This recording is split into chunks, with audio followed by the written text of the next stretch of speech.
বিসমিল্লাহ আলহামদুলিল্লাহ ওয়াসসালাতু ওয়াসসালামু আলা রাসূলিল্লাহ। আজকের ভিডিওতে আমরা আলোচনা করব এই শুক্রবারের যে খুতবা, সেই খুতবার বিষয়বস্তু নিয়ে। এবং এই খুতবাতে ইমাম সাহেব যে টপিক নিয়ে আলোচনা করেছেন সেটা হলো ইনফ্লুয়েন্সার। আসলে কে আমাদের রোল মডেল, কে ইনফ্লুয়েন্সার, কাকে ফলো করা উচিত। যথারীতি খুতবার শুরুতে ইমাম সাহেব বলছেন যে সমস্ত প্রশংসা আল্লাহ রাব্বুল আলামিনের, আল্লাহর নামে শুরু করছি এবং সমস্ত রসুল এবং নবীদের উপরে আমরা আল্লাহর তরফ থেকে শান্তি বর্ষণের জন্য দোয়া জানাচ্ছি। এরপরে যথারীতি তিনি বলছেন যে হে মুমিনগণ, কোরআন থেকে তিনি উদ্ধৃতি দিচ্ছেন, হে মুমিনগণ, তোমরা আল্লাহকে ভয় করো এবং পরিপূর্ণ মুসলিম না হয়ে তোমরা মৃত্যুবরণ করো না।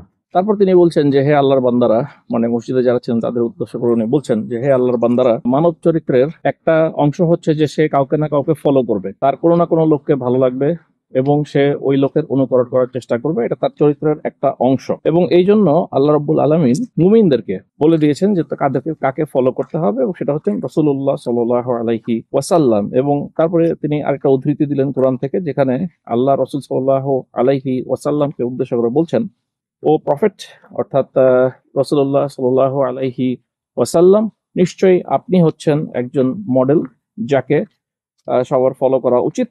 এবং যারা আল্লাহর উপরে আশা রাখে, যারা আল্লাহকে ভয় করে, যারা আল্লাহকে প্রচুর পরিমাণে স্মরণ করে, যারা কিয়ামতের দিনের কথা স্মরণ করে, তাদের অবশ্যই আপনাকে ফলো করা উচিত।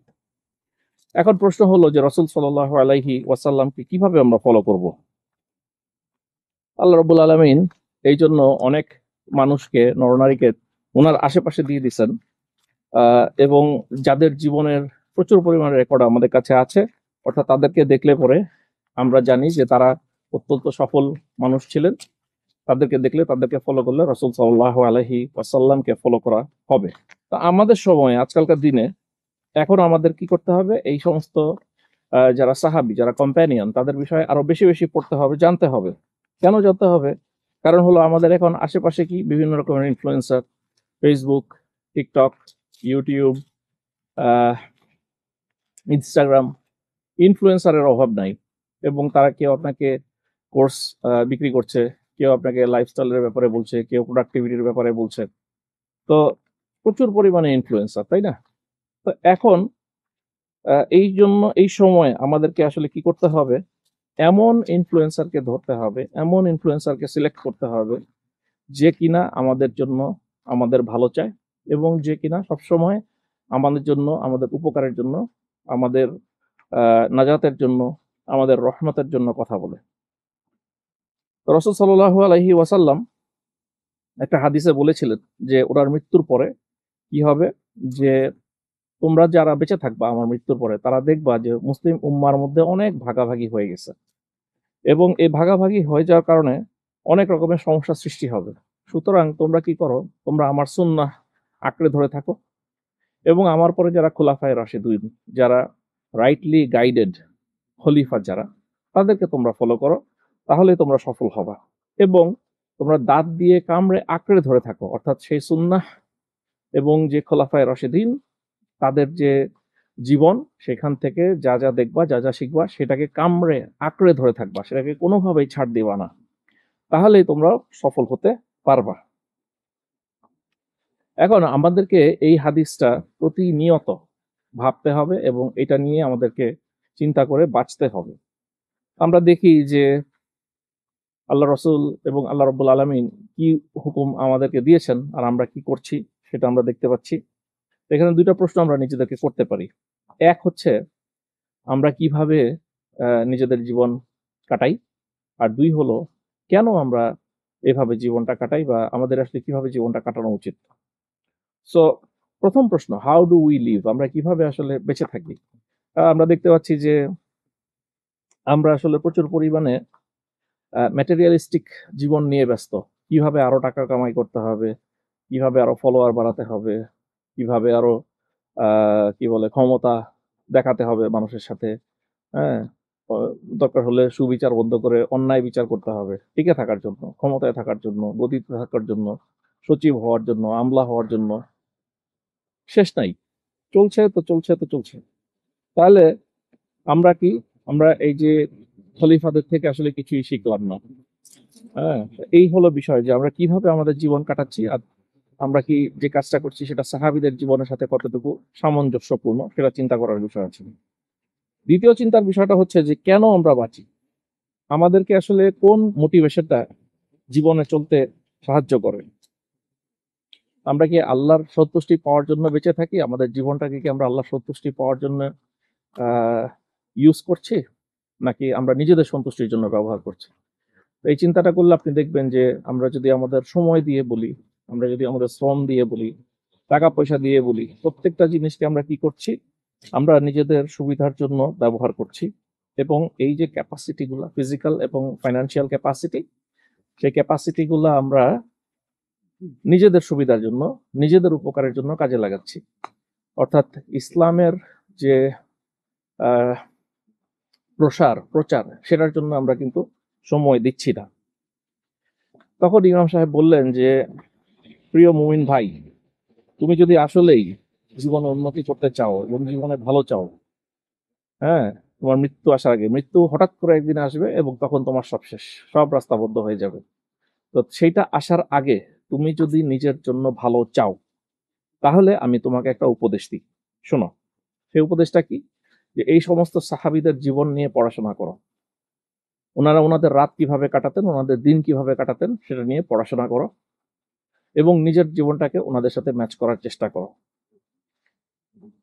তারপর বললেন যে একটা তুলনামূলক আলোচনা উনি করলেন যে ওনারা কিভাবে টাকা খরচ করতো আর তোমরা কিভাবে টাকা খরচ করো, এটা চিন্তা করো।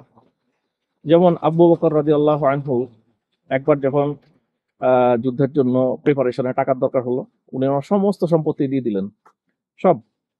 রাসূল সাল্লাল্লাহু আলাইহি ওয়াসাল্লাম জিজ্ঞেস করলেন যে তোমার স্ত্রী সন্তান তাদের জন্য কি রাখছো? বলে তাদের জন্য আল্লাহ এবং তার রাসূল আছেন। ওমর রাদিয়াল্লাহু আনহু ওনার অর্ধেক সম্পত্তি নিয়ে আসছেন এবং উনি চিন্তা করছিলেন যে আবু বকর সবসময় বেশি দেয়, এবার আমি আবু বকরকে হারাবো রাদিয়াল্লাহু আনহু। তারপর ওমর যখন এসে দেখলেন যে আবু বকর ওনার সমস্ত সম্পত্তি দিয়ে দিচ্ছেন, তখন উনি মানে আশাহত হয়ে পড়লেন যে আবু বকরকে আসলে কোনোভাবে হারানো যাবে না, রাদিয়াল্লাহু আনহুম। তাহলে তাদের জীবন থেকে আমাদের শিক্ষা নেওয়ার বিষয় আছে যে তারা কিভাবে তাদের জীবন কাটায়, তারা কিভাবে তাদের ফাইন্যান্সিয়াল রিসোর্সেস খরচ করে বা করেছেন, আর আমরা কিভাবে আমাদের জীবনের সময় বা ফাইন্যান্সিয়াল রিসোর্স খরচ করি, সেই জিনিসটা প্রচুর পরিমাণে চিন্তা করার বিষয় আছে। তো দেখা যায় যে আমরা আমাদের ম্যাটেরিয়ালিস্টিক সমস্ত চাহিদা মেটানোর পরে গানের টিচার, নাচের টিচার, নেটফ্লিক্স, স্পটিফাই, এগুলো সব শেষ করার পরে যদি কিছু টাকা থাকে, 500 টাকা দিয়ে একটা হুজুর রাখি যে বাচ্চা আরবি শিখবে। নিজেও শিখি না, বাচ্চা আরবি শিখবে। তো দেখা যায় যে 500 টাকায় হুজুর আর কি শিখাবে, হ্যাঁ, বা 1000 টাকা, 2000 টাকা এই হুজুরকে আপনি দিচ্ছেন, হুজুরেরও মোটিভেশন নাই, বাচ্চারও মোটিভেশন নাই, কারণ বাচ্চা তার মা বাবা থেকে শিখে না, বাচ্চা দেখা যায় মা বাবা নিজেরা তো শিখে না। তো এইভাবে করে আমরা আমাদের ধর্মের পেছনে সময় দিচ্ছি এবং টাকা দিচ্ছি, এই জন্য আমাদের ধর্মীয় মূল্যবোধ বলে কিছুই বাকি নাই আসলে। তো এই যে তুলনামূলক আলোচনা, এটার পরে ইমাম সাহেব বলছেন যে আপনি যদি এই তুলনামূলক আলোচনাটা থেকে শিক্ষা নেন, আপনি যদি নিজের বিষয়ে চিন্তা করেন, তাহলে কি হবে, আপনি আসলে নিজের যে পরকাল সেটা নিয়ে আরেকটু বেশি সিরিয়াস হবেন, আরেকটু বেশি চিন্তা করবেন। আমরা এবার একটু দিকে ফেরত যাই। তাহলে আপনি আপনার পরকাল নিয়ে চিন্তা করবেন এবং আপনি আরেকটু সিরিয়াসলি আপনার জীবনটাকে কাটানোর চেষ্টা করবেন। আরেকটা হলো, আপনি যদি ভুলভাল করে থাকেন, আপনি কোর্স কারেকশন করতে পারবেন। অর্থাৎ আপনি জানেন যে আমি অন্যায় করছি, আমি যে কাজটা করছি সেটা ঠিক না, ঠিক আছে, তাহলে আপনি কি করবেন, আপনি তখন নিজের রাস্তাটাকে সঠিক পথে আনার চেষ্টা করবেন। তো এই জন্য তখন এবং এবং আরেকটা জিনিস হলো যে তখন আপনি দেখতে পাবেন যে আপনি আসলে ইসলামের খেদমতের জন্য খুব একটা কিছুই করেন নাই, এবং সেটা যদি আপনার রিয়েলাইজেশন আসে, আপনি যদি বুঝতে পারেন, তখন হয়তো আপনি ইসলামের খেদমত করার জন্য কোনো একটা চেষ্টা জোরে সোরে করবেন। তারপর ইমাম সাহেব বললেন যে টেম্পটেশন বা লোভ লালসা, এই জিনিসটা মানুষের চরিত্রের মধ্যে সার্বক্ষণিক থাকবে এবং সাহাবাদেরকে ফলো করা মাত্রই এই টেম্পটেশন বা লোভ লালসা থেকে নিজেকে নিবৃত রাখা যাবে। আর এই কথাটাকে হাইলাইট করতে গিয়ে তিনি আহ আব্দুল্লাহ ইবনে মাসউদ থেকে একটা হাদিস বর্ণনা করলেন, যেখানে আব্দুল্লাহ ইবনে মাসউদ রাদিয়াল্লাহু আনহু উনি বলছেন যে যদি কোনো এক্সাম্পল ফলো করতে চাও,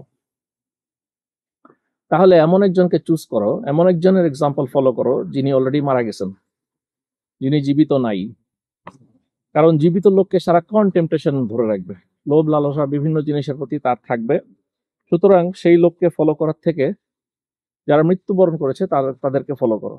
তা আব্দুল্লাহ ইবনে মাসউদের সময়কার কথা যদি আমরা চিন্তা করি, উনি আসলে বুঝাচ্ছেন সেই সমস্ত সাহাবীদের কথা যারা রাসূল সাল্লাল্লাহু আলাইহি ওয়াসাল্লামকে দেখেছেন, ওনার সাথে জীবন কাটিয়েছেন,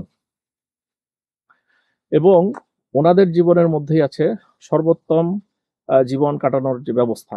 আপনারা যদি সাহাবীদের জীবন পড়েন, সেখানে তাদের মিলিটারি স্ট্র্যাটেজিগুলো শিখতে পারবেন। আপনি যদি তাদের দেশ চালানোর যে সিস্টেমগুলো সেগুলো দেখেন, সেখান থেকে অনেক কিছু শেখার আছে। তারা কিরকম সাদাসিধা জীবন কাটাতেন, সেগুলা থেকে আমাদের শিখার অনেক কিছু আছে। তো এগুলা থেকে আমরা শিক্ষা নিলে পরে আমরা কিন্তু আমাদের জীবনে অনেক উন্নতি করতে পারবো। তো এই সমস্ত সাহাবীদেরকে আমাদের স্মরণ করতে হবে এবং আমাদের ফলো করতে হবে, এবং তাদেরকে ফলো করলেই পরে আমরা সাকসেস বা সাফল্য পাবো। এই কথা বলে ইমাম সাহেব তার বক্তব্য শেষ করলেন যে এটাই হচ্ছে সরল পথের রাস্তা। ইনশাআল্লাহ পরবর্তী ভিডিওতে আবার আপনাদের সাথে কথা হবে। ভালো থাকবেন, সুস্থ থাকবেন। আসসালামু আলাইকুম ওয়া রাহমাতুল্লাহি ওয়া বারাকাতুহু।